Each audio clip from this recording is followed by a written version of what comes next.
Good morning बच्चों।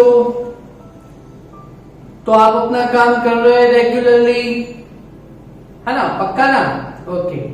तो आज हम हमारे चैप्टर 3 की last theory, that is using potentiometer, internal resistance that is small r of cell, उसका इक्वेशन हमें डिराइव करना है। और ये थियरी भी 3 से 4 मार्क्स के लिए इंपॉर्टेंट थियरी मानी जाती है। ओके, बोर्ड एग्जाम में आगे के सालों में 2 या 3 बार ये थियरी को पूछा गया हुआ है। ओके ओके, अगर अपने टेक्स्ट में देखोगे आप, अपनी टेक्स्ट बुक में, तो उसमें ये टॉपिक 2 पैरा में डिवाइड किया गया हुआ है, बराबर है? तो और internal resistance of cell that is small r, उसको हमें डिराइव करना है।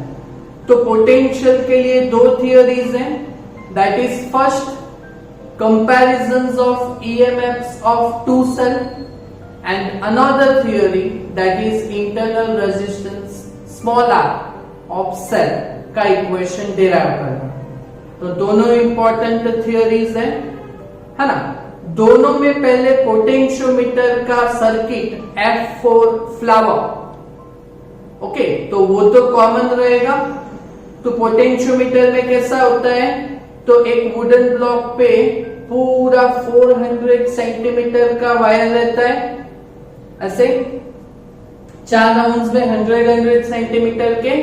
तो ये A to B अपना पोटेंशियोमीटर वायर हो गया, है ना? ओके, अभी इस वायर में से हमें करंट पास करना हो, तो करंट पास करने के लिए पॉइंट ए पे बैटरी कनेक्टेड हो गया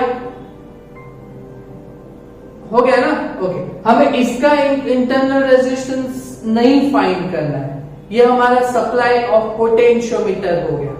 तो इसीलिए मैंने यहाँ पे ईएमएफ E नहीं दिया, बैटरी फॉर B दिया, बराबर है? ओके, अभी इस बैटरी को ऑन ऑफ करने के लिए हम एक सिंपल की यूज करेंगे, दैट इज सिंपल की K1। दो सिंपल की यूज करने वाले हैं, इसीलिए इसको दे दिया है हमने सिंपल की K1।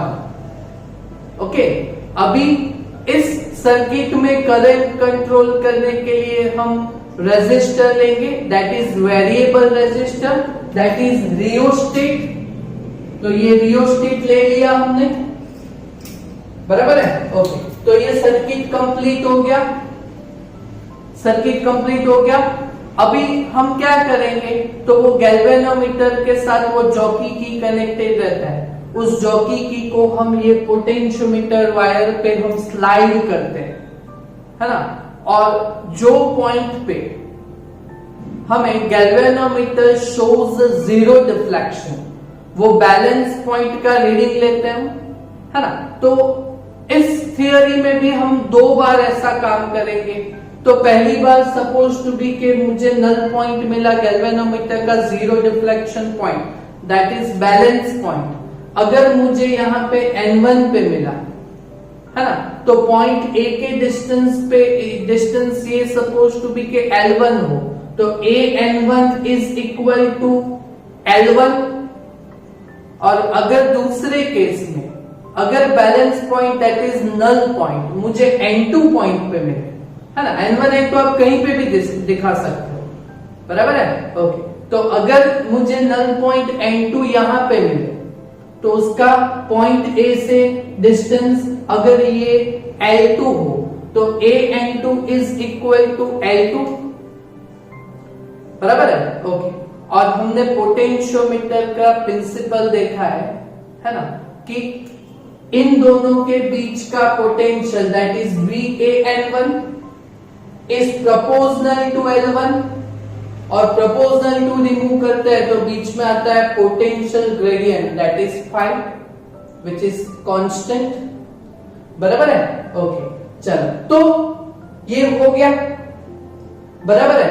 अभी जो भी खेल करने हैं वो यहाँ पे, ये तो अपना सिर्फ पोटेंशियोमीटर का बेसिक सर्किट हो गया, प्रिंसिपल में भी यही सर्किट देखा था, कंपैरिजन ऑफ ईएमएफ में भी यही कॉमन सर्किट था, बराबर है। अभी कंपैरिजन ऑफ ईएमएफ किया था तो यहां से पॉइंट ए से एक सेल लिया था जिसका ईएमएफ E1, दूसरा सेल लिया था दैट इज ईएमएफ E2, बाद में गैल्वेनोमीटर इसके साथ जॉकी की था, है ना।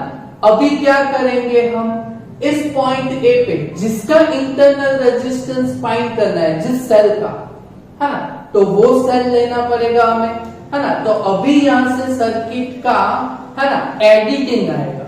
तो ये एडिटिंग हो तो समझ रहे हैं आप, बराबर है। तो यहां से पॉइंट ए पे हमें internal resistance of cell find करना है, तो यहां से पॉइंट ए पे प्लस माइनस ईएमएफ वाला सेल लिया, है ना, जिसका हमें इंटरनल रेजिस्टेंस फाइंड करना है। तो ये इंटरनल रेजिस्टेंस स्मॉल r दिखा दिया साथ में सेल का, है ना, क्लियर। और इसका एंड सीधा कनेक्टेड होगा गैल्वेनोमीटर G पे, पॉजिटिव पॉइंट पे, है ना, और गैल्वेनोमीटर का नेगेटिव पॉइंट से हम थोड़ा लंबा वायर लेंगे तो वो जो इस पोटेंशियोमीटर वायर पे स्लाइड करेंगे तो वो जॉकी की से करेंगे, सो दैट इज जॉकी की जेके, बराबर है। बोलो इतना सर्किट समझ में आया। अभी मेन बात समझो, है ना, जैसे ईएमएफ की कंपैरिजन थी तो हमने क्या किया था, तो एक ईएमएफ लिया था, इसके ऑप्शन में एक दूसरा ईएमएफ लिया था, है ना, तो वो ईएमएफ का कंपैरिजन हो गया। अभी यहाँ पे रेजिस्टेंस फाइंड करना है तो वो इंटरनल रेजिस्टेंस स्मॉल r हो गया, है ना। तो अभी हम क्या करेंगे, तो एक दूसरा रेजिस्टेंस लेंगे इस इंटरनल रेजिस्टेंस के ऑप्शन में, है ना, तो वो भी कहां पे लेंगे, इसी पॉइंट ए से, है ना। तो क्या करेंगे हम, इसी पॉइंट ए से इंटरनल रेजिस्टेंस फाइंड करना है ना, तो इसके ऑप्शन में एक एक्सटर्नल रेजिस्टर लेते हैं। तो ओके, तो इसके ऑप्शन में साथ में यहां पे एक दूसरा रेजिस्टेंस ले लेंगे, तो वो दिखाएंगे हम रेजिस्टेंस बॉक्स, है ना। तो उसका रेजिस्टेंस हम R कंसीडर करेंगे। आप यहाँ पे ऐसे करके कैपिटल R दिखाओगे तो भी चलेगा, है ना। तो दो केस लेंगे, पहली बार ये रेजिस्टेंस बॉक्स में से करंट पास नहीं होना चाहिए, मींस के ये वे क्लोज होना चाहिए, है ना। तो यहां पे हम क्या करेंगे, एक की ले लेंगे, एक की दैट इज की K2, और यहां से वापस गैल्वेनोमीटर पे कनेक्ट हो गया, है ना। अभी जो भी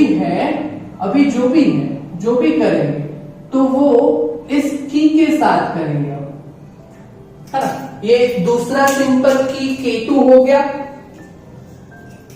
दूसरा एक सिंपल की K2 हो गया, है ना। बोलो ये सर्किट में समझ में आया, है ना। क्या किया हमने, सिंपल सर्किट तो जो F4 फ्लावर थी वही ली, बराबर। अभी पॉइंट ए पे जिसका इंटरनल रेजिस्टेंस फाइंड करना है तो वो सेल ले लिया, और रेजिस्टेंस फाइंड करना है तो इसके ऑप्शन में पैरेलल में, है ना, एक दूसरा रेजिस्टेंस ले लिया कैपिटल R, है ना। उसको ओपन क्लोज करना है तो उसके साथ हम एक दूसरा सिंपल की K2 ले लिया, है ना, और वापस गैल्वेनोमीटर से कनेक्ट कर दिया।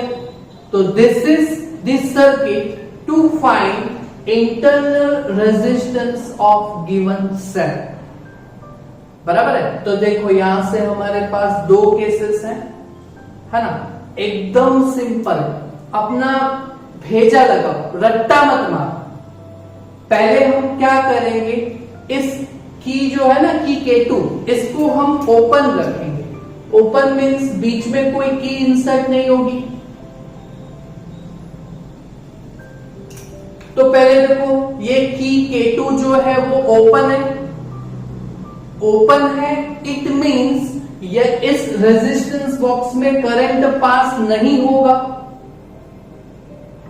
ये की K2 बीच में से मैंने निकाल दिया है ना, तो यहां पे गैप रहेगा ना, तो इस रेजिस्टेंस बॉक्स में से करंट पास नहीं होगा, है ना। इट मींस ये रेजिस्टेंस बॉक्स अभी सर्किट में कनेक्टेड नहीं है। ओके, तो अगर इस सिचुएशन में आपको गैल्वेनोमीटर का जीरो डिफ्लेक्शन पोटेंशियोमीटर वायर पे अगर N1 पॉइंट पे मिले at a distance of L1 from point A, बराबर है। ओके, तो ये देखो यहां पे मिला। पहले केस में क्या करेंगे, व्हेन K2 इज ओपन, तो ये external resistance capital R is not connected, बराबर है। ओके, तो अगर इस सच केस में आपको अगर balance point at N1 at a distance of L1 from A, है ना, तो according to the principle of potential, है ना, N1 पॉइंट पे मिला ना, तो यहां से यहां तक का potential that is VA_N1 proportional to L1 that is equal to 5L1, बराबर है। ओके, और इसमें हमें नल पॉइंट यहां पे ऑब्टेन किया हुआ है, तो that is this is the EMF of cell voltage that is EMF, तो ये इसका ईएमएफ कितना है हमने कंसीडर किया हुआ है E, तो that is E is equal to 5L1, that will be called equation 1। बोलो केस 1 समझ में आया। K2 को ओपन रखा, तो ये external resistance is not connected in a circuit. In such case balance point obtained at point N1 at a distance of L1 from point A, तो potential between these 2 points is equal to 5L1, तो ये EMF of cell रहेगा that is E is equal to 5L1। बोलो ये समझ में आया, है ना। अभी ऐसे का ऐसा ही case 2 that is just reversible, है ना, पूरा उल्टा करेंगे, वाइस वर्सा करेंगे। तो देखिए अभी क्या करेंगे, इस की K2 को हम क्लोज करेंगे, तो यहां पे की इंसर्ट कर दिया, है ना, तो बोलो अभी ये वे चालू हो जाएगा ना, है ना। नाउ की K2 इज क्लोज्ड, तो अभी ये वे चालू हो जाएगा, है ना। So current will pass through from external resistance R, है ना। अगर की K2 अगर देखो हमने यहां पे क्लोज कर दिया ना, ओके, तो क्लोज किया तो ये एक्सटर्नल रेजिस्टेंस यहां पे आ गया एक्शन में, है ना। तो ये जो करंट है वो इस एक्सटर्नल रेजिस्टेंस R में से पास होगा, बराबर। ओके, तो इस केस में अगर आपको बैलेंस पॉइंट मिलता है N2 पॉइंट पे eight a distance of L2 from A, है ना, तो इसके लिए हमारे पास इक्वेशन क्या होगा, that is VA_N2 is equal to 5L2। According to this यही आएगा ना प्रिंसिपल यूज करने से, है ना। बट यहां पे देखो ये पोटेंशियल नॉट बिकम्स EMF।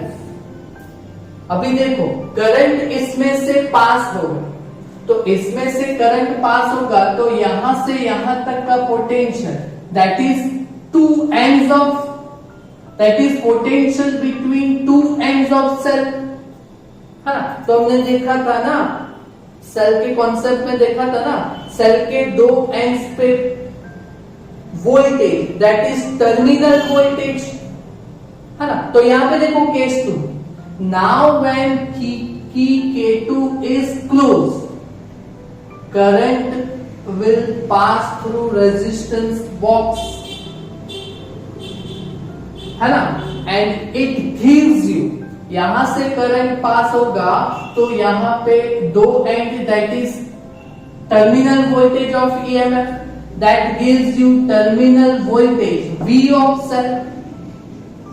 देख रहे हो आप, when key K2 is close, external resistance R is connected and current will pass through it. So it gives you terminal voltage of cell, that is V, है ना. और इसमें अगर आपको नल पॉइंट N2 पॉइंट पे मिले at a distance of L2 from A, तो in such case VA_N2 according to the principle VA_N2 is equal to 5L2, है ना. तो ये EMF नहीं बनेगा क्योंकि ये current is passing through from resistance capital R which is placed at 2 points of EMF, 2 points of cell, है ना. तो इस ये जो वोल्टेज है that is called terminal voltage. So V is equal to 5L2, that is called our equation number 2. बोलो ये दो केस आपको समझ में आए पक्के से, एकदम पक्का, है ना. रट्टा मारने की जरूरत नहीं है, एकदम सिंपल है ना. दोनों वाइस वर्सा टॉपिक है, मतलब ये आएगा तो ये आपको पूरा आने ही वाला है, इससे उल्टा ही है, इसमें यस इसमें नो. समझ में आ रहा है? ओके चलो. Taking ratio of this equation 1 and 2, इस दोनों इक्वेशन का लास्ट में भी ऐसा ही था, दो इक्वेशंस का रेशियो दिया था तो थ्योरी खत्म हो गया था. ओके अभी ऐसे ही यहाँ पे इस दो इक्वेशंस का हम रेशियो लेंगे तो E by V, EMF by terminal voltage is equal to, हाँ 5 तो कैंसिल हो जाएगा potential gradient. Okay so L1 by L2,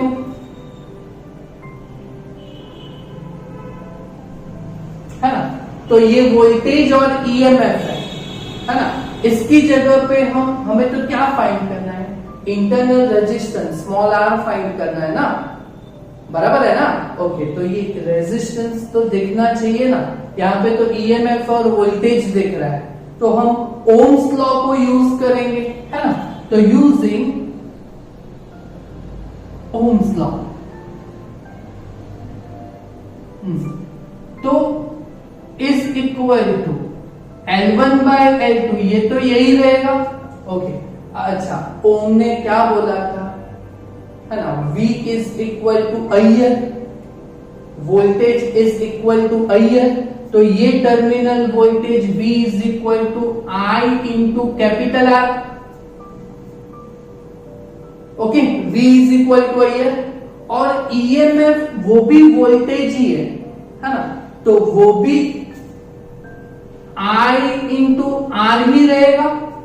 but ये इंटरनल रेजिस्टेंस कहां पे, स्मॉल r तो आया ही नहीं, हाँ तो ये भी EMF that is voltage of cell,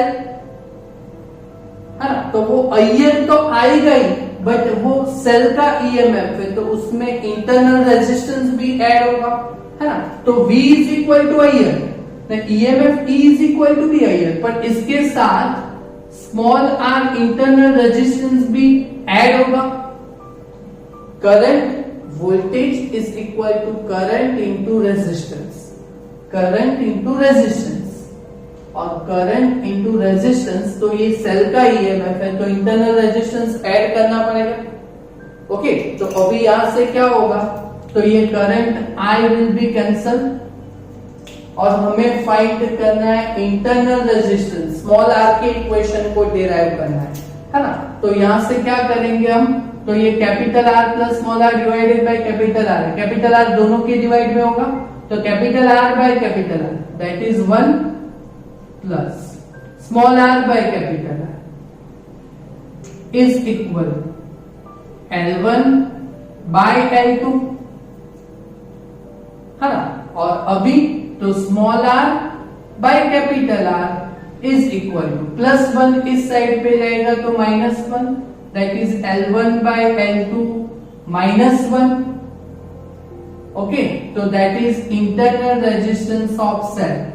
so internal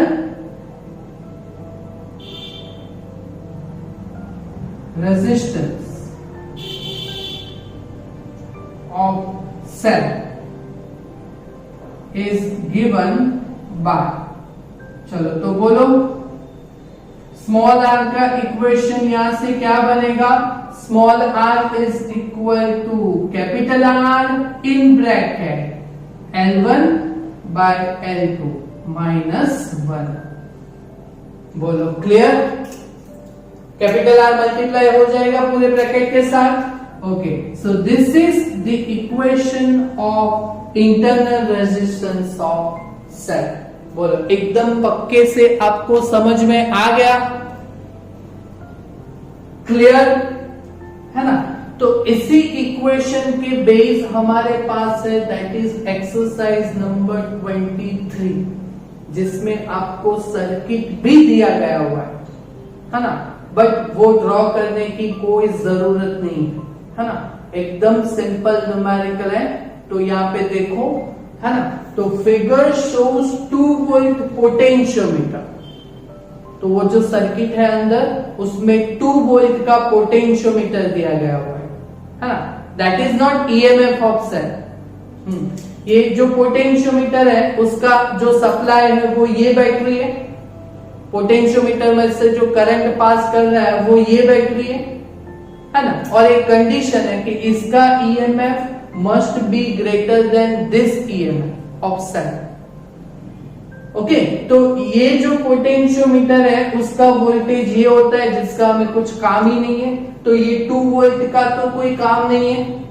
to determine internal resistance of cell, 1.5 volt cell है, दैट इज ईएमएफ ऑफ जिस सेल का ये इंटरनल रेजिस्टेंस फाइंड करना है, इसका ईएमएफ दिया गया हुआ है, that is E is equal to 1.5 volt of cell EMF.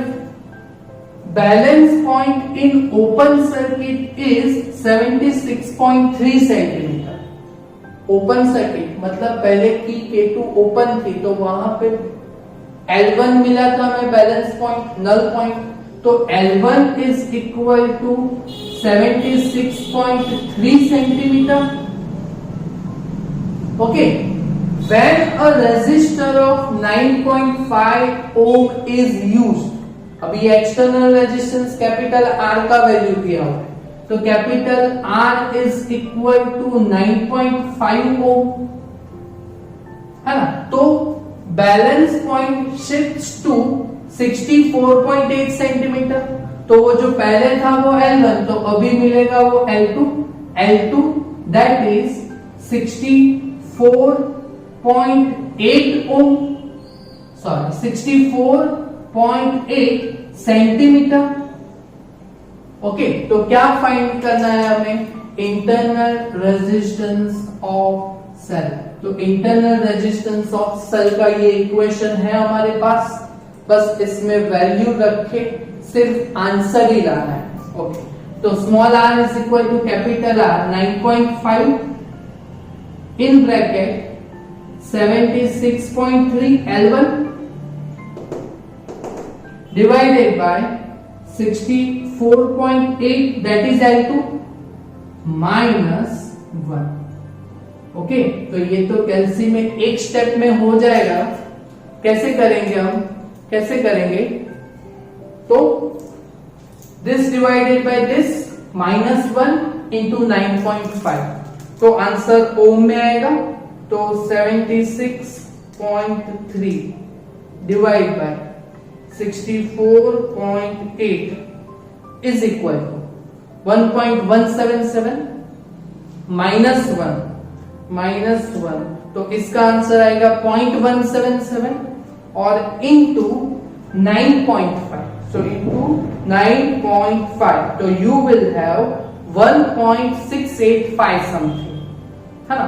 तो इंटरनल रेजिस्टेंस का आंसर आया यहाँ पे 1.68 something, that is 1.68 ohm, that is internal resistance of cell. तो ये आपका आंसर हो गया। बोलो सिंपल था ना, सिर्फ इक्वेशन रख के हमने यहाँ पे सॉल्व किया। क्लियर? तो ये आपको इंपॉर्टेंट थियरी समझ में आया विद सर्किट, बराबर है? ओके, तो ये थियरी आप आराम से खुद से कीजिएगा because it's an important theory, और इसी थियरी के आंसर के base exercise number 23 for 2 mark. Equation का 1 मार्क और आंसर लाने के कैलकुलेशन का 1 मार्क, तो वो ऐसे भी कंसीडर किया जा सकता है। ओके, तो इतना कंप्लीट कीजिएगा। Thank you very much.